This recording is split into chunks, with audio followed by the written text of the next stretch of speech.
Assalamualaikum warahmatullahi wabarakatuh. Shalom, Om Swastiastu, Namo Buddhaya, Salam Kebajikan.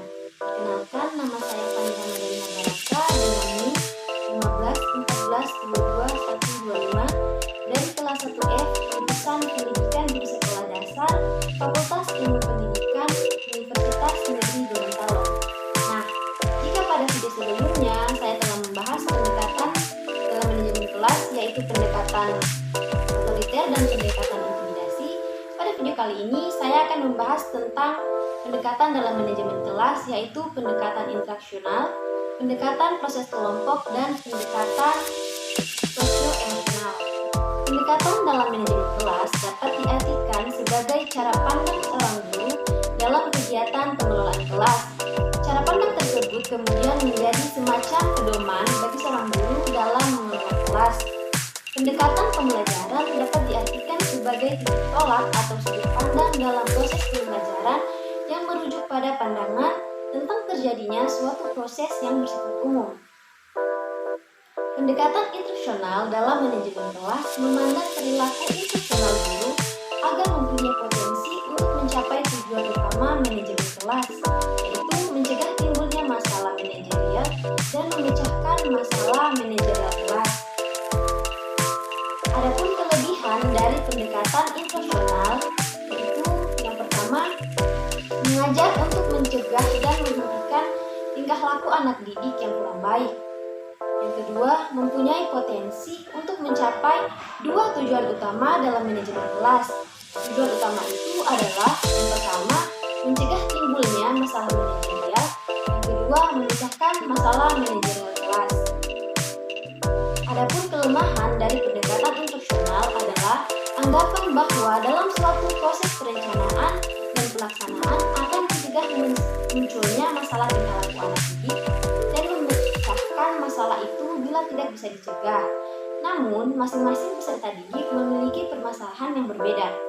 Pendekatan proses kelompok disebut juga pendekatan sosio-psikologis, merupakan pendekatan yang mengutamakan peraturan dan mengoptimalkan interaksi antar peserta didik dalam suatu kegiatan pembelajaran kelompok untuk mencapai tujuan pembelajaran sehingga proses belajar mengajar dapat berjalan efektif dan efisien.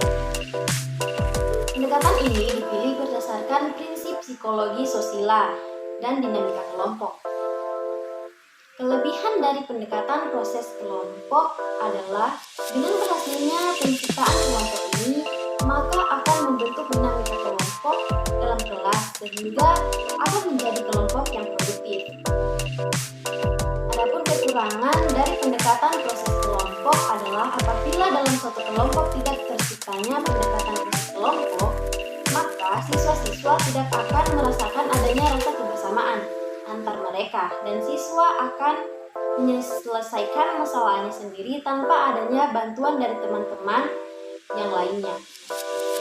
Pendekatan sosio-emosional dalam manajemen kelas berakal pada psikologi penyuluhan klinik dan karena itu memberikan arti yang sangat besar pada hubungan antar pribadi. Pendekatan ini dibangun atas dasar asumsi bahwa manajemen kelas yang efektif dan pengajaran yang efektif sangat bergantung pada hubungan yang positif antar manajemen kelas. Oleh karena itu, tugas pokok guru dalam manajemen kelas adalah membangun hubungan antar pribadi yang positif dan meningkatkan sosio-emosional yang positif.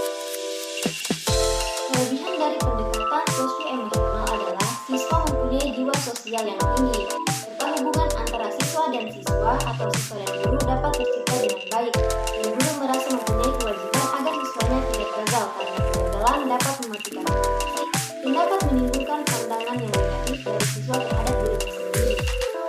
Adapun kekurangan dari pendekatan sosio-emosional adalah ketidakmampuan seorang guru dalam menciptakan iklim di dalam kelas akan berakibat negatif pada diri siswa yang bermuara pada kegagalan. Sekian video dari saya, mohon maaf apabila ada salah